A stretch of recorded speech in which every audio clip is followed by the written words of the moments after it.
കഴക്കൂട്ടത്ത് നിന്ന് കാണാതായ ശേഷം വിശാഖപട്ടണത്ത് നിന്ന് കണ്ടെത്തിയ അസം സ്വദേശിയായ പെൺകുട്ടിയെ നാട്ടിലെത്തിക്കാൻ ശ്രമം തുടങ്ങി. കഴക്കൂട്ടം എസ്.ഐയുടെ നേതൃത്വത്തിലുള്ള സംഘം വിശാഖപട്ടണത്തേക്ക് തിരിച്ചു. കുട്ടി നിലവിൽ RPF സംരക്ഷണയിലാണ്. വിവരങ്ങളുമായി സൂര്യഗായത്രി ചേരുന്നു. സൂര്യ, നാളെയാണ് കുട്ടിയെ കേരളത്തിലേക്ക് എത്തിക്കുക. ഇപ്പോൾ കുട്ടി RPFന്റെ സംരക്ഷണയിലാണ്. മറ്റെന്തെല്ലാമാണ് പുതിയ വിവരങ്ങൾ? കുഞ്ഞിനെ കേരളത്തിലേക്ക് എത്തിക്കാനായി കഴക്കൂട്ടത്ത് നിന്ന് വനിതാ ഉദ്യോഗസ്ഥരടങ്ങുന്ന കഴക്കൂട്ടം SI അടങ്ങുന്ന ഒരു സംഘമാണ് വിശാഖപട്ടണത്തിലേക്ക് തിരിച്ചിട്ടുള്ളത്.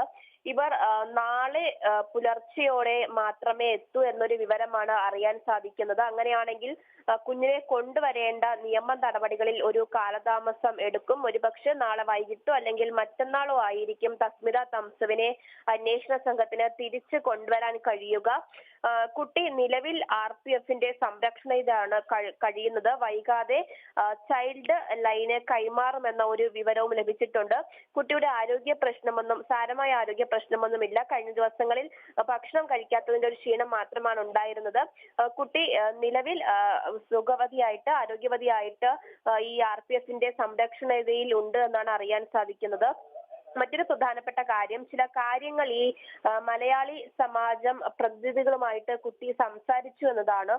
ഇന്നിപ്പോൾ മലയാളി സമാജിലെ പ്രതിനിധികൾ കുട്ടിയെ കാണാൻ പോയിട്ടുണ്ടായിരുന്നു. കുട്ടി അവരുമായിട്ട് സംസാരിച്ചിട്ടുണ്ടായിരുന്നു. ചില കാര്യങ്ങൾ അവരോട് കുട്ടി പറഞ്ഞു എന്നാണ് ഈ ഘട്ടത്തിൽ നമുക്ക് അറിയാൻ സാധിക്കുന്നത്. അതായത് തുടർന്ന് പഠിക്കുന്നതിന് വേണ്ടിയിട്ടുള്ള ഒരു ആഗ്രഹം കുട്ടി പ്രകടിപ്പിച്ചിട്ടുണ്ടായിരുന്നു. തിരുവനന്തപുരം അതിനു വേണ്ടിയിട്ടാണ് ഇത്തരത്തിൽ പുറപ്പെട്ടത്. യാത്ര തിരിച്ചത് ആസാമിലേക്ക് പോയി പഠനം തുടരണമെന്നായിരുന്നു ആഗ്രഹം എന്ന് കുട്ടി മലയാളി അസോസിയേഷൻ അംഗങ്ങളോട് അറിയിച്ചതായിട്ടുള്ള ഒരു വിവരമാണ് പുറത്തു വരുന്നത്. ആസാമിലെത്തി മുത്തശ്ശിയുടെയും അതുപോലെ തന്നെ മുത്തശ്ശന്റെയും കൂടെ നിന്ന് പഠനം തുടരുന്നതിന് വേണ്ടിയുള്ള ഒരു യാത്രയാണ് ആരംഭിച്ചത്. വീട്ടിൽ അമ്മ ഉപദ്രവിക്കാറുണ്ടെന്ന് കുട്ടി വെളിപ്പെടുത്തിയിട്ടുണ്ട്.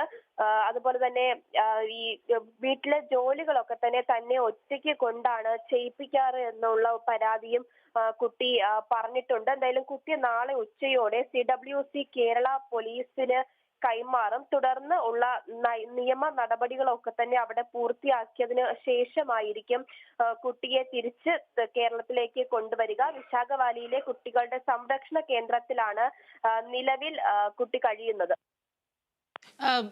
സൂര്യ, അതായത് ഇപ്പോൾ സൂര്യ റിപ്പോർട്ട് ചെയ്ത പ്രകാരം കുട്ടി മാതാപിതാക്കൾക്കെതിരെ ഗുരുതരമായ ആരോപണങ്ങളാണ് ഉന്നയിച്ചിരിക്കുന്നത്.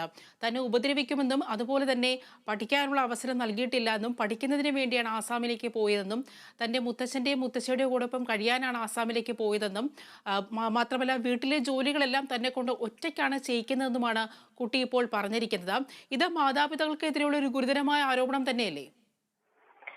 തീർച്ചയായും ഇത്തരത്തിലൊരു വിഷയം ഉണ്ടാകുന്ന സമയത്ത് അല്ലെങ്കിൽ കുട്ടിയെ കാണാതെ പോയി എന്ന ഒരു വാർത്ത പുറത്തു വരുന്ന സമയത്ത് തന്നെ അമ്മയുമായിട്ട് വഴക്കിട്ടാണ് കുട്ടി ഇറങ്ങിപ്പോയത്. പിണങ്ങി വീട്ടിൽ നിന്ന് ഇറങ്ങിപ്പോയതാണ് എന്ന വിവരം ലഭിച്ചിട്ടുണ്ടായിരുന്നതാണ്. പക്ഷേ സാധാരണഗതിയിൽ ഒരു അമ്മ അല്ലെങ്കിൽ രക്ഷിതാവിന്റെ ഭാഗത്തു നിന്നുണ്ടാകുന്ന ചെറിയ രീതിയിലുള്ള ഒരു വഴക്കോ അടിയോ കൊണ്ടാവാം കുട്ടി പോയത് എന്ന വിലയിരുത്തലാണ് ഉണ്ടായിരുന്നത്. കുഞ്ഞിനെ ഈ റെയിൽവേ ട്രെയിനിനകത്ത് വെച്ച് കണ്ട ബബിത അടക്കമുള്ള അവരുടെ മൊഴികളിലും പറഞ്ഞിട്ടുണ്ടായിരുന്നത് കുട്ടി വലിയ സങ്കടത്തിലായിരുന്നു, കരഞ്ഞുകൊണ്ടാണ് ഇരുന്നിരുന്നത്, വലിയ മാനസിക സമ്മർദ്ദം അനുഭവിക്കുന്നതായിട്ട് കുട്ടിയുടെ മുഖത്ത് നിന്ന് തന്നെ വായിച്ചെടുക്കാൻ കഴിയുമായിരുന്നു എന്നതാണ് അവരുടെ മൊഴിയിൽ പറഞ്ഞിട്ടുണ്ടായിരുന്നത്.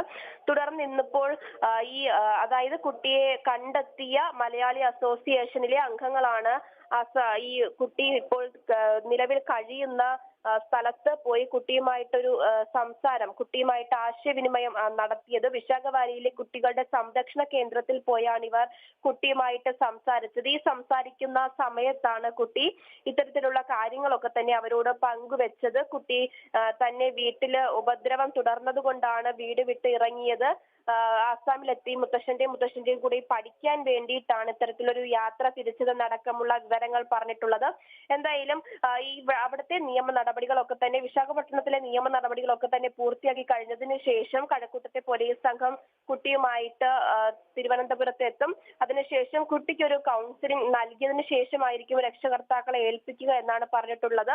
അതിനു മുൻപ് തന്നെ കുട്ടി ഈ രക്ഷിതാക്കളുമായിട്ട് പിണങ്ങി ഇറങ്ങാനുണ്ടായ സാഹചര്യം അതൊരു പക്ഷേ പോലീസ് സംഘം അന്വേഷിക്കാനുള്ള സാധ്യതയുണ്ട്. അങ്ങനെയാണെങ്കിൽ ആ വിഷയം എന്താണെന്ന് കൃത്യമായിട്ട് അറിയാൻ സാധിക്കും. അതിനുശേഷം ഒരുപക്ഷെ രക്ഷിതാക്കൾക്ക് ഉൾപ്പെടെ കൗൺസിലിംഗ് നൽകിയതിനു ശേഷമായിരിക്കും കുഞ്ഞിനെ സൂര്യ, സുരക്ഷിതമായിട്ട് മറ്റൊരു അവരുടെ സംശയം, അതായത് ഇപ്പോൾ ഈ കുട്ടി മാതാപിതാക്കൾക്കെതിരെ ഗുരുതരമായ ആരോപണങ്ങളാണ് ഉന്നയിച്ചിരിക്കുന്നത്. തന്നെ ഉപദ്രവിക്കുമെന്നും തന്നെ കൊണ്ട് ജോലിയെല്ലാം ചെയ്യിപ്പിക്കുമെന്നാണ് കുട്ടി പറഞ്ഞിരിക്കുന്നത്. അതുകൊണ്ട് തന്നെ കുട്ടി മടങ്ങി വന്നതിന് ശേഷം ഈ മാതാപിതാക്കളുടെ അരികിലേക്ക് കുട്ടിയെ തിരികെ ഏൽപ്പിക്കാൻ അങ്ങനെയുള്ളൊരു സാധ്യത ഉണ്ടോ? അതിന് തിരിച്ചു വന്നതിന് ശേഷം, കുട്ടിയുമായിട്ട് തിരിച്ചു വന്നതിന് ശേഷമായിരിക്കും ഇവിടെയുള്ള ഒരു അന്വേഷണം പോലീസ് നടത്തുക. എന്തുകൊണ്ടാണ് കുട്ടി വീട്ടിൽ നിന്ന് ഇറങ്ങിപ്പോയത്, എന്താണ് സംഭവിച്ചത്, കുട്ടിയെ അടിക്കാനോ അല്ലെങ്കിൽ അത്തരത്തിൽ ഉപദ്രവിക്കാറുണ്ടായിരുന്നോ എന്നടക്കമുള്ള അന്വേഷണം പോലീസിന് തിരിച്ച് കുഞ്ഞിനെയുമായിട്ട് ഇവിടെ വന്നതിന് ശേഷമായിരിക്കും നടത്തുവാൻ സാധിക്കുക. നിലവിൽ വിശാഖപട്ടണത്തിലെ നിയമ നടപടികളൊക്കെ തന്നെ പൂർത്തിയാക്കിയതിനു ശേഷം എത്രയും വേഗം തിരുവനന്തപുരത്തേക്ക് എത്തിക്കുന്നതിന് വേണ്ടിയുള്ള ശ്രമങ്ങളായിരിക്കും പോലീസ് അവിടെ എത്തിക്കഴിഞ്ഞാൽ നടത്തുക. നാളെ പോലീസ് സംഘം എത്തിച്ചേരും, കഴക്കൂട്ടത്തെ പോലീസ് സംഘം എത്തിച്ചേരും എന്നാണ് അറിയാൻ സാധിക്കുന്നത്. അതിനുശേഷം എല്ലാ നടപടികളും ഒക്കെ പൂർത്തിയാക്കിയതിനു ശേഷം തസ്മിത തംസുനെയും കൊണ്ട് തിരുവനന്തപുരത്ത് എത്തിയതിനു ശേഷമായിരിക്കും പിന്നീട് ഇവിടെ എന്താണ് സംഭവിച്ചത്, എന്താണ് അവൾ വീട് വിട്ടിറങ്ങാനുള്ള കാരണമെന്നടക്കമുള്ള കാര്യങ്ങളിൽ ഒരു പരിശോധന നടത്തുക, അന്വേഷണം നടത്തുക. തിരുവനന്തപുരത്ത് നിന്നും കാണാതായ പെൺകുട്ടി ഗുരുതരമായ ആരോപണങ്ങളാണ് തങ്ങളുടെ മാതാപിതാക്കൾക്കെതിരെ ഉന്നയിച്ചിരിക്കുന്നത്. തന്നെ നിരന്തരമായി ഉപദ്രവിക്കുമായിരുന്നുവെന്നും തന്നെ വീട്ടിലെ ജോലികളെല്ലാം ഒറ്റയ്ക്ക് ചെയ്യിപ്പിക്കുമായിരുന്നുവെന്നും കുട്ടി മലയാളി സമാജം പ്രവർത്തകരോട് പറഞ്ഞു. തനിക്ക് പഠിക്കാൻ ആഗ്രഹമുണ്ടായിരുന്നെന്നും അതുകൊണ്ടാണ് താൻ ആസാമിലേക്ക് തൻ്റെ മുത്തച്ഛൻ്റെയും മുത്തശ്ശിയുടെ ഒപ്പം ജീവിക്കാൻ വേണ്ടിയാണ് ആസാമിലേക്ക് പോയതെന്നുമാണ് കുട്ടി മലയാളി സമാജം പ്രവർത്തകരോട് പറഞ്ഞിരിക്കുന്നത്. കുട്ടിയെ തിരികെ കേരളത്തിലേക്ക് കൊണ്ടുവരാനായി വനിതാ എസ് അടക്കമുള്ള സംഘം വിശാഖപട്ടണത്തേക്ക് തിരിച്ചിട്ടുണ്ട്. നാളെ വൈകുന്നേരത്തോടു കൂടി കുട്ടി കേരളത്തിലേക്ക് എത്തും. നിയമ നടപടികളെല്ലാം പൂർത്തിയായതിനു ശേഷമായിരിക്കും കുട്ടി കേരളത്തിലേക്ക് എത്തുക. വിശദാംശങ്ങളാണ് സൂര്യ നൽകിയത്.